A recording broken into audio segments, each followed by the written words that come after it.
Good morning. My name is Scott Popick, and I currently serve on the IACP Board of Directors, and I'm pleased to moderate this next program, the State of Our Academy and IACP Annual Awards. Now I'd like to introduce to you again IACP President Wade Seifert and Executive Vice President and CEO David Miller. Please join me now in welcoming Wade and David.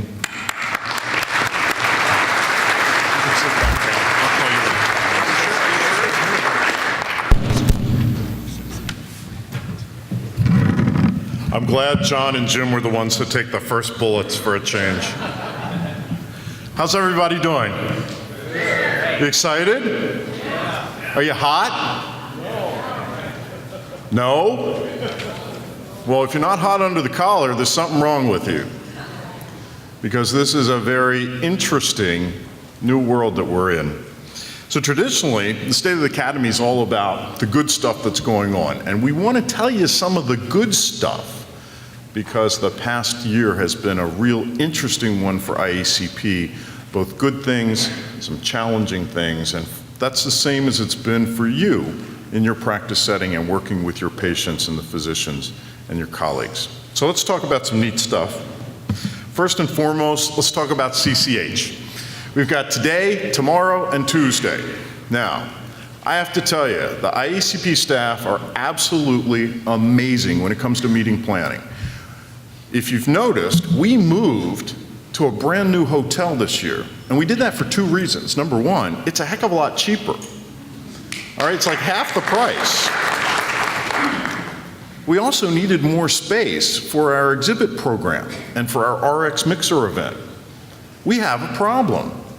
We've already outgrown our exhibit space, and we just got here. So please make a point, because we've had to put exhibitors out in the hallways. We've got some folks down here in this hallway. That's a fantastic level of support for IACP from our exhibitors, from our vendors, our corporate partners, and our affiliate programs. So make sure that when we have breaks, lunches, breakfasts, you spend some time visiting with them. I also want to thank my staff, because it is absolutely freaking miserable out. It's 95 degrees today and 97% humidity. So stay inside, stay with us, learn. Because when we go to the Hill, Meredith, the head of our meetings department, has worked with climatologists to bring 70-degree weather and no humidity on Tuesday. I don't know how she did it.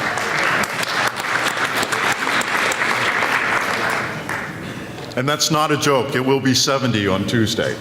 I also want to go back and recognize the folks who have put in an unbelievable amount of personal time, especially over the past 6 months. Those are our board of directors. The IACP board of directors probably emails and communicates with each one of them and the staff several times a day. We have some marathon meetings and teleconferences. I want to just recognize our president, Wade Seifert, who's going to say a few remarks momentarily. Pat Stevens, Pat, where are you at? There you are, hiding in the back. Pat Stevens, our president-elect, coming in from South Carolina for next year. We're going to be doing a little fun times, Pat and I, tomorrow to entertain you. Our Vice President Dale Coker from Georgia, who's up here in their front. Our Treasurer Michael Blair from Arizona, and also our immediate past president and chief troublemaker, Scott Kowalczyk from New Jersey. Also want to just again recognize all the members of the IACP Board of Directors. Please note that we will be having elections and we'll be calling for nominees for the board as some folks change over in their positions. That'll be coming out in July. Watch your newsletter for that. We need your volunteerism now more than ever. Scott Kowalczyk is the chairman of our nominating committee as one of his last responsibilities. So if you're interested in being part of the board, please take a moment to step up and talk to Scott about that. We'd love to have you be part of it. Now I want to talk just a moment about two other things before handing it over to Wade Seifert. First and foremost, anybody here from California? Show of hands, please. California people? Dr. Bob?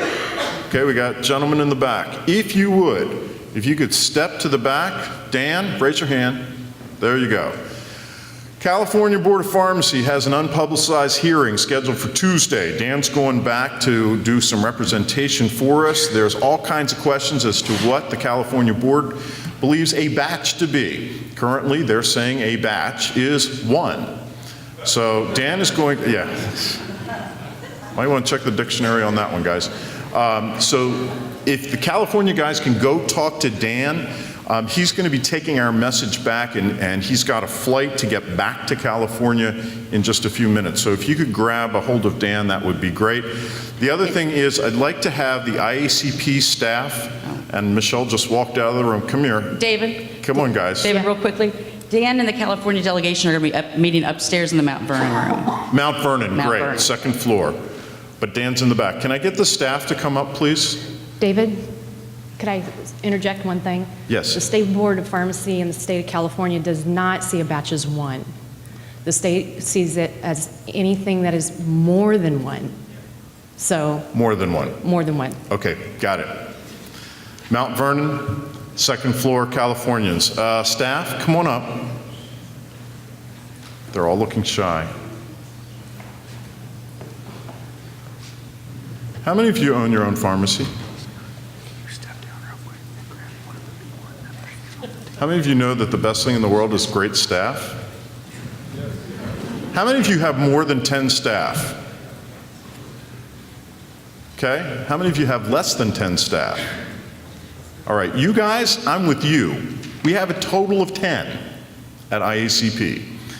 So I want to introduce them real quickly. We have 2 back in our Houston offices. Meredith Garcia, who is the head of education events, responsible for planning this meeting and making and saving us a lot of money. Michelle Green, who's the head of our continuing education initiatives, the IACP Advance.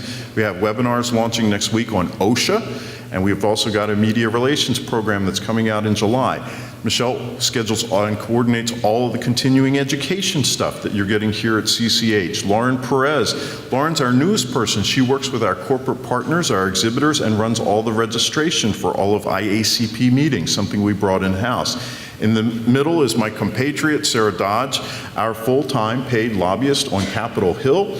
Lindsay Turno, who is our Director of Membership and has been instrumental in growing our organization's membership significantly. I'll show you some stats in a few moments. And then Dagmar Climo, who is the head of our Communications and Marketing Department and who runs our entire website and all the newsletters and all the member alerts and all the faxes that we send out. So these folks here, plus Michelle McMahon, who's in charge of our accounting, and also Melissa Lamp, who is our receptionist and membership coordinator, and me, this is it. We're the people that make this work.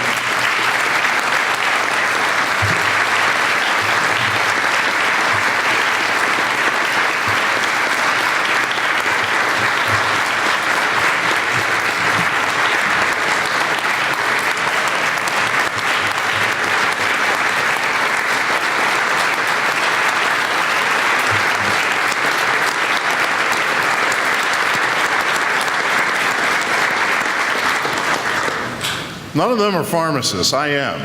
It's amazing to see the dedication and the commitment of these people who, we don't work 9 to 5 anymore. It is not unusual for us to be on the telephone as early as 6 or 6:30 in the morning, and certainly late at night as we try and deal with things as they roll in from the press and from the media. So we want you to know that we're as committed to the success of your organization and your pharmacy and the patients that you take care of as you are yourselves. So if you need anything from us during the course of the meeting, please make sure that you reach out to us. And with that, I'm very pleased to introduce again Wade Seifert, who's our president, who's got some neat stuff to talk about. Wade? All right, thank you, David. Thank you, David, very much. Let me pull up my hour-long speech. I'm just kidding. I want to kick this off just a little differently. I want to start off with a compounding pharmacist prayer. Now, nobody head to the exit. This will not offend anybody. But if you bow your heads while I read this, I would greatly appreciate it. Lord, as I work in this lab, may I feel your presence here and help me to compound each prescription with knowledge, caution, and cheer. And may I always be humbled by the privilege that is mine, making a life more comfortable and healthier. For all those who seek assistance, give me the wisdom to meet their needs And for each encounter I pray, I shall follow you, Lord, and lead. Amen. Thank you for allowing me to read that. I just have a couple things I want to go over here briefly as your president. I want to thank the staff again. I also want to thank our board of directors, as well as our past presidents, guys like Dave Nicoletti over here and John Preckshot in the back and Tom Marks over here. As your president, they play a role in our organization as well, as far as your leadership. When I had a chance to run for president, the first thing I did, I thought about it and I prayed about it, and I thought, you know, I could do this job. This is something I'm very interested and very honored in doing. And then when I was elected president, I changed my prayer to God, give me an easy year. Give me something I can handle. No challenges, no issues. Give me, I want to do a good job for my profession. Well, evidently, I either did something really bad, possible, I'm still trying to figure out what it is, or I'm the right man for the job. And I like to think I'm the right man for the job as president. Why? I'm a consensus builder. There is, much like the two gentlemen who were up here before, there are a lot of ways to skin this cat. And I apologize that to Michael Blair. Mike, if you're in the audience, I cannot change this analogy, I'm sorry. There's more than one way to skin a cat, and we're attacking this from all levels, and our strategy is very sound, as you're going to learn about over this past weekend. I'd also like to thank our corporate partners. Our corporate partners are our vendors over here. I encourage everyone to go around. You're going to learn about the newest, latest, and greatest. They have been an asset to my presidency also. Guys like Jim and Jake and Patty. I'm just throwing those names out there. Etta has also helped. Nelson, I've called on you for advice as well. And then finally, I want to thank my wife, who's been very supportive. I work with my wife. And how about if you stand up, Jennifer? I want you to stand up because we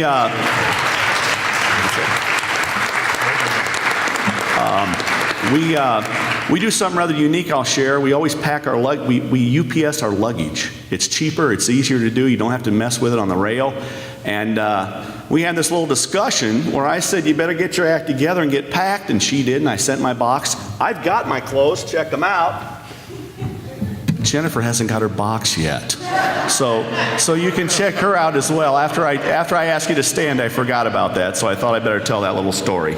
But I want to thank her because she's the one in our pharmacy who allows me to answer your phone calls, read the emails that go out, and work on our strategy. I also want to thank my pharmacists who are sitting out there next to Jennifer. They've played a tremendous role as well, giving me advice and strategy.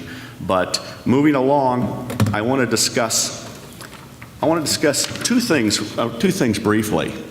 This year is like no other year. If you haven't figured this out yet, I've been coming to DC for 18 years. I've been coming to Compound House on Capitol Hill. I'm not bragging. I want to do my due diligence to protect the profession I love and my patients I serve. Well, 18 years I've never met our senator from Illinois. Never met him. He's called me a renegade pharmacist. And by the way, I sent him a letter, told him I was Native American, which I am, and I got the non-apology apology. This year, after 18 years, I'm finally got a chance to meet him. So I'm rather intrigued by that. This is going to be a year like no other year. And then finally, my last point I want to go over briefly.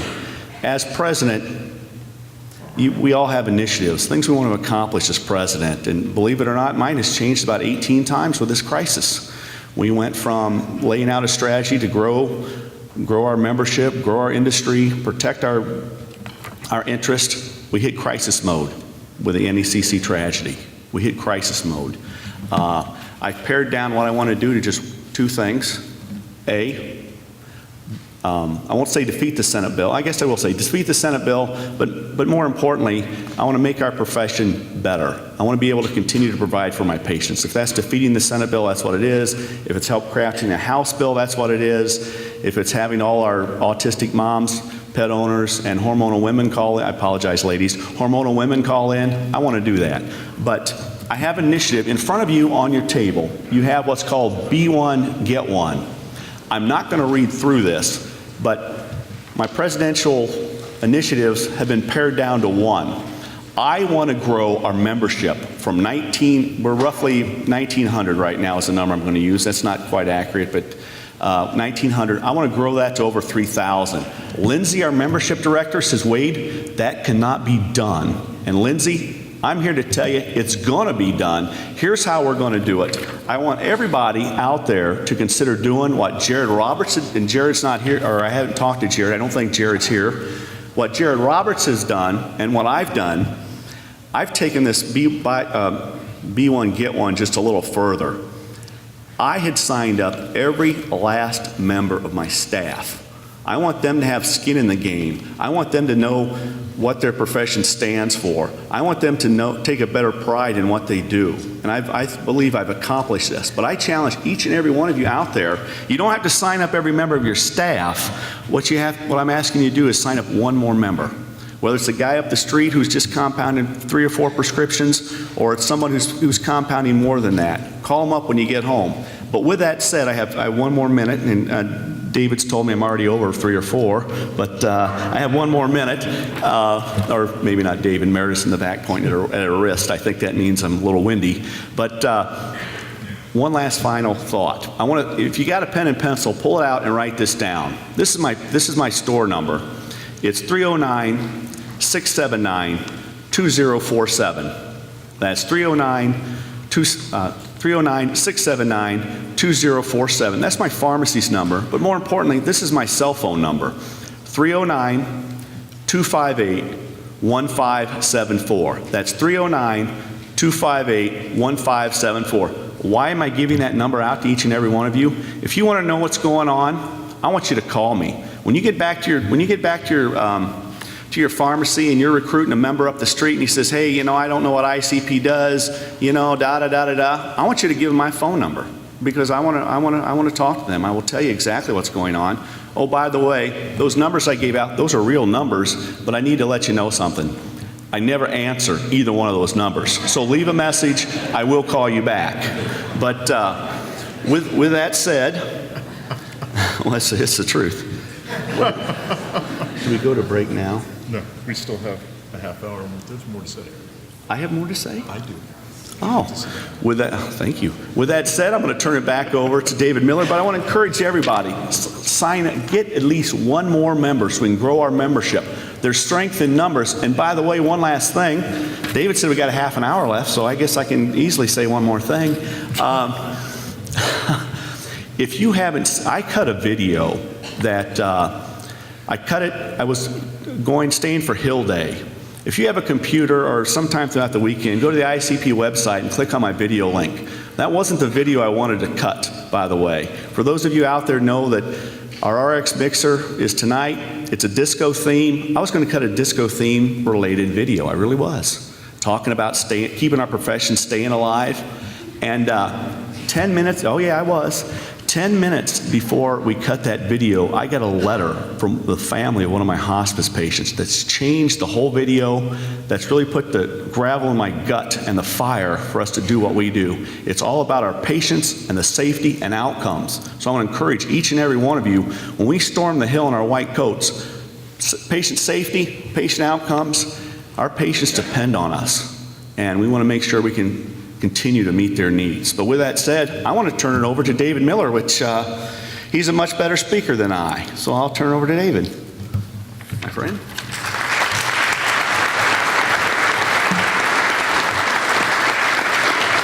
Part of the fun of being a staffer for an association is you get to work with people with different personalities. And our board is really fascinating because we have so much in common, but also different ways of approaching things. And it's always fun to work with Wade because I never know what's coming out of his mouth next. It's always well-intentioned, but it's sort of like, really? Okay. So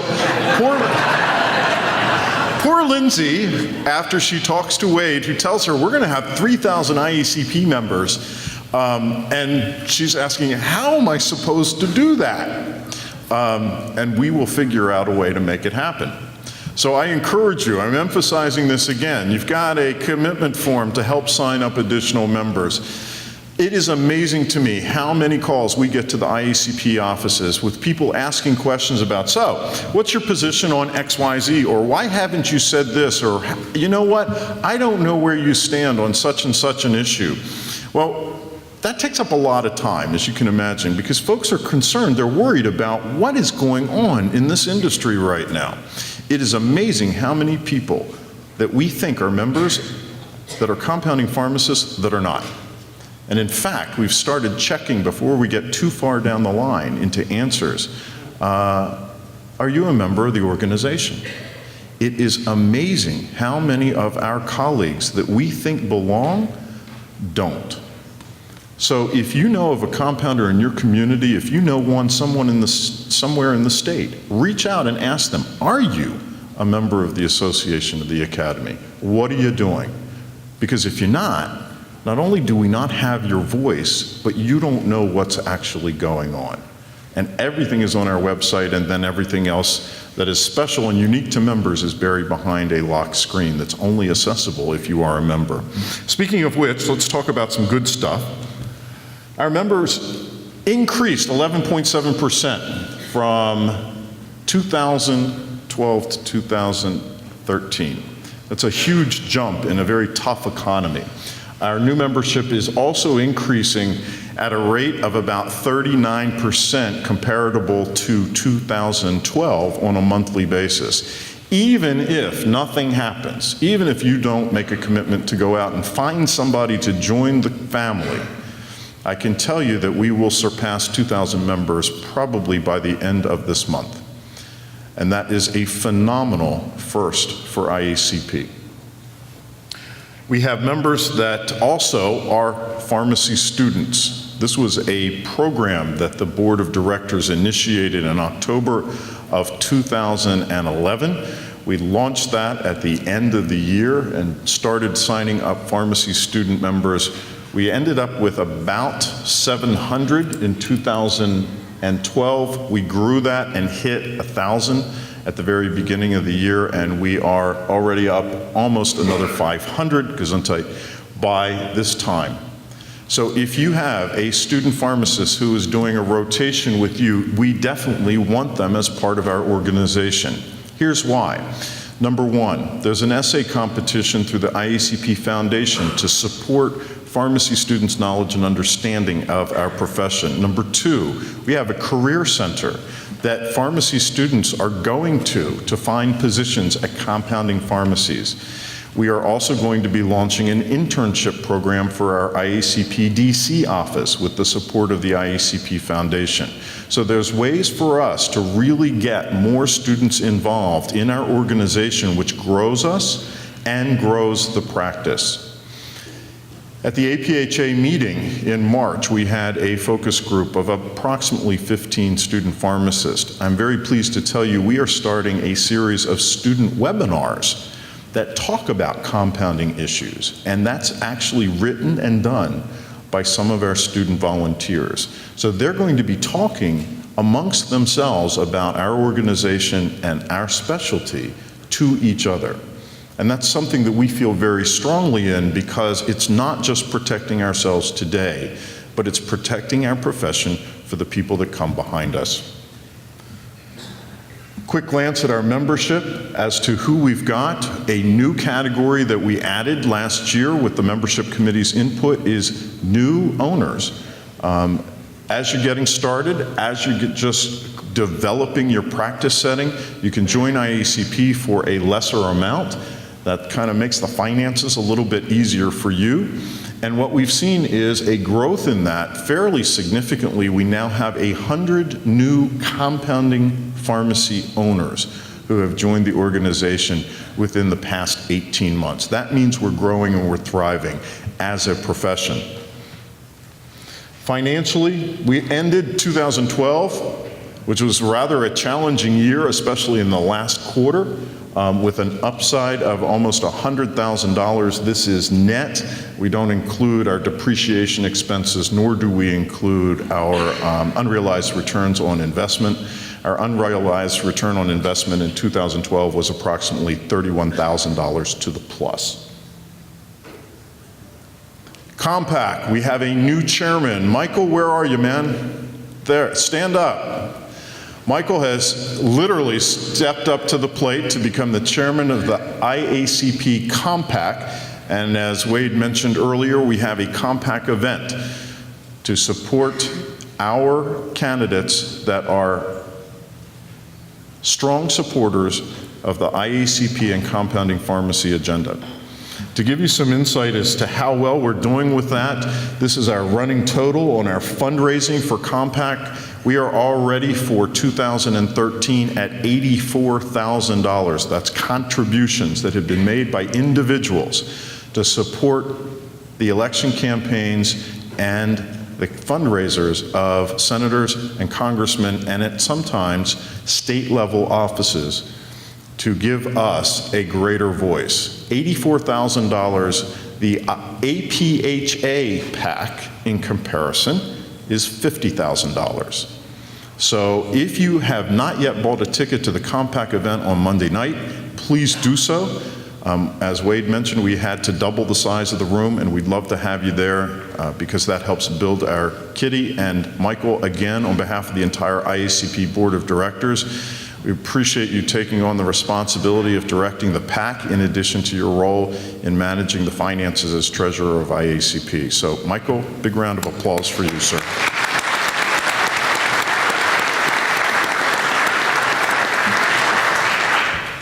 So last year we asked the question at this meeting, are we playing defense or are we playing offense? Well, we left this meeting room on Tuesday morning committed to playing offense.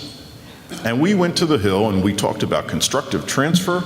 We talked about the problems with the veterinary CPG. We talked about the need to have CMS recognize and pay for API-based compounded preparations for all federally funded programs. We had a very strong offense message. Unfortunately, the game has changed. So now we got to do a little bit of defense. As everyone knows, pretty much everything changed for every compounding pharmacist at the end of September and the beginning of October. Now, John and Jim said some stuff that was kind of unpopular this morning, because they have their ear to the ground as to what's happening up on the Hill. And I have to tell you, quite honestly, it has been an extraordinarily interesting time here in Washington, D.C. It has been an interesting time for the Board of Directors as we navigate the complexities of a political environment that has shifted dramatically in terms of their perception of compounding pharmacy. And that's also been part of our challenge with the media. You know, it's a great thing to be able to say pharmacists are the second most trusted profession. The second most trusted profession. And if it wasn't for those nurses sneaking into the survey, we'd still be number one. Unfortunately, the media has used this tragedy not only to gain viewership, but to get papers, sell papers, et cetera, but they have painted compounding pharmacy in particular in a very negative light. And there's a few things I want to show you, because these are media clips. I know most of you have seen them. This is the stuff that is resonating for people outside of our profession and are helping to underlie some of the doubts that our representatives and senators and their staffers in particular have about compounding pharmacy. So let's take a look at a few.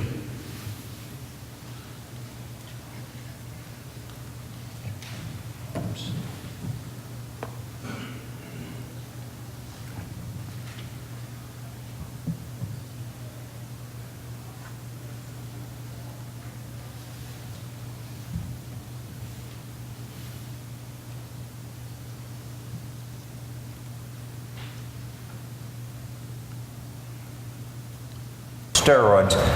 Vials were shipped to 23 states from a pharmaceutical company called New England Compounding Center. On last night's 60 Minutes, Scott Pelley investigated the lack of government control.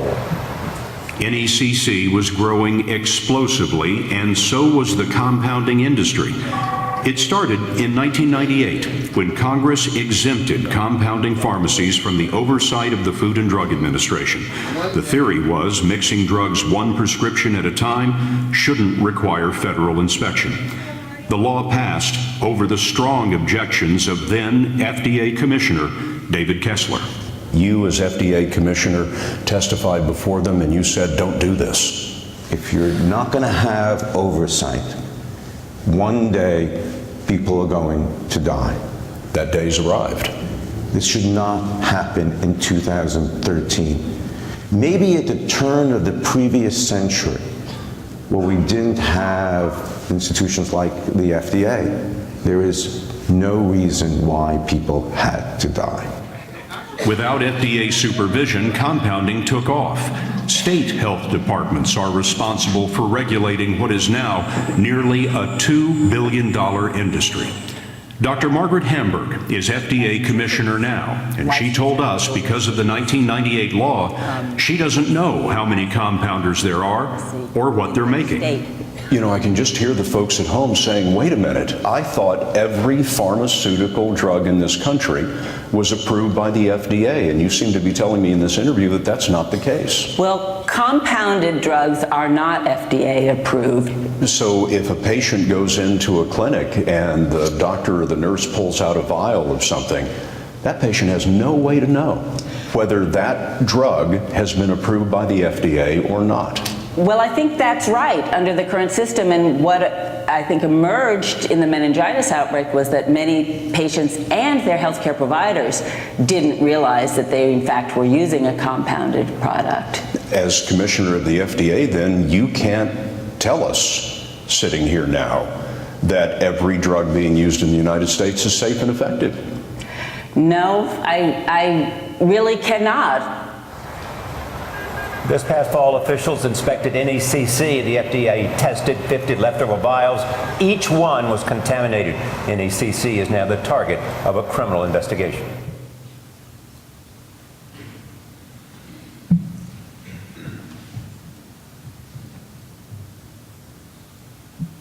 A pharmacy called New England Compounding Center is under criminal investigation tonight. Last fall, it shipped 17,000 vials of a contaminated steroid to 23 states. Hundreds of people are still fighting horrific infections caused by the drug, and patients continue to die, the most recent just 10 days ago. We've never heard from anyone inside New England Compounding until tonight. A 60 Minutes investigation has discovered how a pharmacy, not supervised by the FDA, came to ship toxic drugs across the country to unsuspecting patients. I've been in the hospital 7 times, total of 75 days. I've missed Thanksgiving and Christmas and my son's birthday. Julie Otto is one of the injured patients that we met at St. Joseph Mercy Hospital outside Detroit. It is just unbearable. Oh, yeah. These patients were injected with the steroid to relieve chronic pain. But now, this fungus is inside them. This sample was grown from the spinal fluid of a patient. The drug was produced by New England Compounding, known as NECC, outside Boston. Joe Conley, a lab technician there, is the first to speak out about what happened. The underlying factor is that the company got greedy and overextended, and we got sloppy, and something happened. NECC was one of thousands of so-called compounding pharmacies. Congress exempted them from FDA oversight because, by law, they're allowed to make custom drugs just one patient at a time. But Conley says over a few years, NECC went national. He told us that quantities of drugs increased by a factor of 1,000. We became a manufacturer overnight. So we were basically trying to have the best of both worlds. It was trying to manufacture without the oversight of a manufacturer. And it was just, we all got overtaxed, everything. A month before the first steroid death, Conley says he warned his supervisor. Something's going to happen, something's going to get missed, and we're going to get shut down. What did you mean by that? That we were going to hurt a patient We were just thinking herbipation. We weren't compounding anymore. We were manufacturing. When you went to your supervisor and told him that, he said what? That's verbatim. He shrugged. That was his response for a lot of our questions or comments or concerns. It was a shrug. Meaning? Just do it. Either he didn't care or he was powerless to change it. As Joe Conley predicted, NECC was shut down by the authorities. The president of the company is Barry Cadden, and when subpoenaed by Congress, he pleaded the fifth. Cadden declined to be interviewed for our story.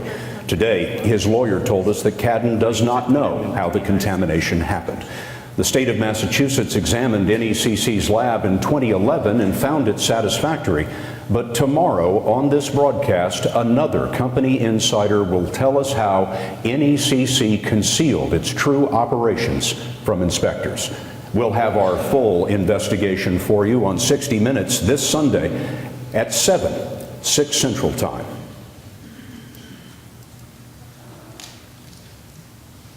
Painful to watch, isn't it? Painful to watch. Because even as you sit there and listen to it, and I've seen so many of these different types of broadcasts, and I think, well, that's not true. That's not what we do. That's not true. That's factually incorrect. Congress didn't exempt us. Listening to Kessler pontificate about how he was able to foresee that this was going to happen, blah, blah, blah. That's us, because we know what we do on a daily basis. Unfortunately, the media, and in many instances, because of the actions of the Food and Drug Administration, a message has been spun that we are in some way evil people, that we have done something wrong and will continue to do something wrong unless somebody oversees us.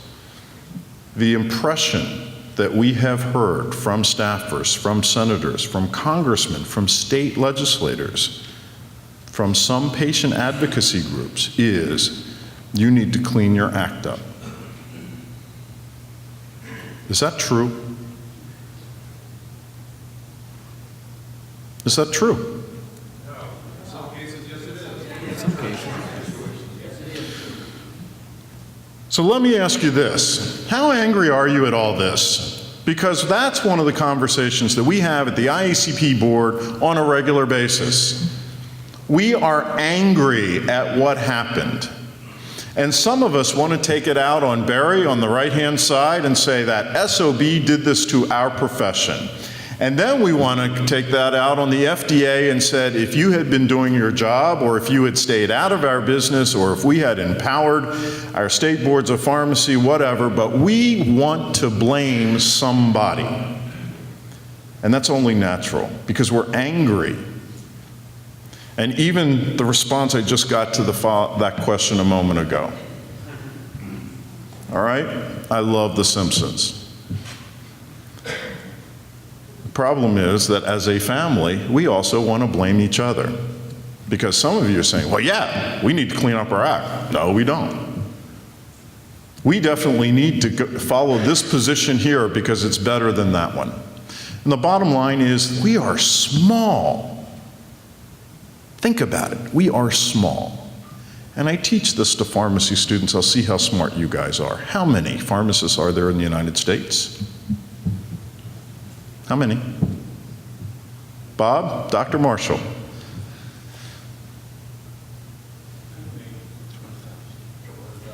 Couple 100,000. There's approximately 324,000 licensed pharmacists in the United States. 324. How many physicians are there? About 750. How many nurses are there? About 2 million. How many podiatrists are there? About 250,000. There are almost as many podiatrists in the US as there are pharmacists. So it's 324,000. Of those, how many are involved in compounding? How many compounders are there? 3,000, 5,000, 7,500?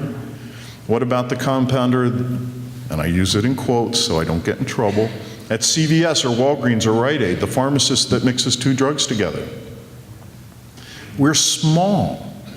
Maybe 10%, 20% of the entire pharmacist population is involved in compounding. We cannot afford to let the outside world break us up. The Food and Drug Administration is not our friend. The pharmaceutical industry, trust me, is not our friend. With all due respect to our own colleagues within pharmacy, some of them are not our friend. And it sure would be nice for all the organizations to get together and agree that this is the right thing for pharmacy, but we've already seen fracturing within our professional associations. Let me give you a couple specific examples. We have one organization that is attempting to exempt its entire practice from whatever oversight needs to occur. We have our boards of pharmacy saying that they are in full support of turning over their legislative and regulatory authority to the federal government. We have our National Pharmacy Association, who believes that the only kind of compounding should be 1 patient, 1 prescription, 1 doctor, regardless of what state laws say. Oh, and by the way, we love the FDA and we think they're great. So even within the profession of pharmacy, we are fractured. And I say this because it's important as we go through the next few days that the people in this room, the organizations, our corporate partners, our folks who belong to IACP who are back at home participating in our virtual Hill Day on Tuesday, they'll be calling while you are stomping around up on the Hill. We all have to be part of a family that holds together. It's easy to fight amongst ourselves, but believe me, the enemies outside of us are far greater, far stronger, and frankly, have far more money. But what do we have on our side? You know, I have to tell you, my friend David Ball, who is the head of Ball & Associates, who we brought, oh, there he is over there. David and his team have put me through so much media training that I don't think I ever want to see a camera in my face ever again. And the first thing that they told me was, you have to answer the question you wanted to be asked. So when the media is talking to you, when you're being interviewed, you don't have to answer their question. By the way, this does not work with family members, spouses, children, etc. Okay, Wade, Jen, okay, it's not going to work, okay? You answer the question you wanted to be asked. So where can we start our conversations as colleagues, family members, and put it out into the marketplace? First and foremost, states regulate pharmacy practice. Even in Senate Bill 959, there's an entire 6 pages about the definition of what constitutes a traditional compounder. It shouldn't even be in the law at all because that is pharmacy practice, and that is a right reserved to the state for oversight. But we do have to be asking the question, how can we make them better at what they do? What can we do to support state-level changes that ensure the safety of our patients? Second, the FDA does regulate manufacturers. It's done so since 1938. That's why we call it the Food, Drug, and Cosmetic Act. Bottom line is, what do they need to do a better job to oversee and regulate manufacturers? Now, whether you agree with the whole non-traditional compounding manufacturing stuff in S959, whether you see that as an opportunity or as a potential hindrance to our ability to serve patients and physicians in our community, the bottom line is that's their job. Do your job, FDA, with manufacturers. Let us do ours in practicing pharmacists. Bottom line is, Senate Bill 959 in its current form is unworkable for the compounding profession. Next message, the next question that I want to answer, because nobody wants to ask it, and that is, first and foremost, I take care of patients. I'm a pharmacist, I'm a tech, I'm a student pharmacist. That's what I do. And somewhere along the line, as we sat down to meet with Senate Help folks, and as we continue our dialogue with our colleagues over on the House Energy and Commerce Committee, the bottom line is this. if indeed we're working together to protect patients, I can tell you that the Senate bill does nothing to bring us any closer to doing that.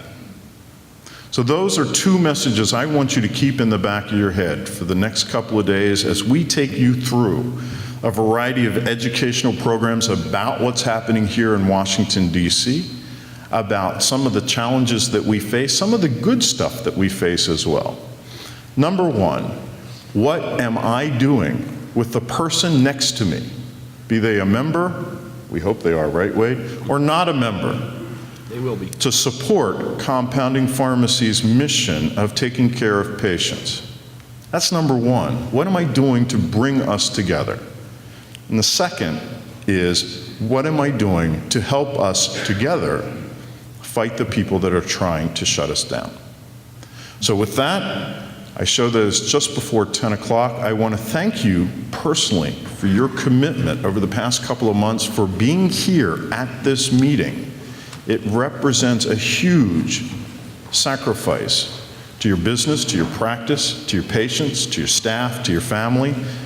And having you here is what's going to help us defeat these unworkable pieces of legislation that are definitely jeopardizing our future. So enjoy a half-hour break. We're going to be coming back into this room to talk about FDA and some of their marketing activities and oversight. Thank you so much.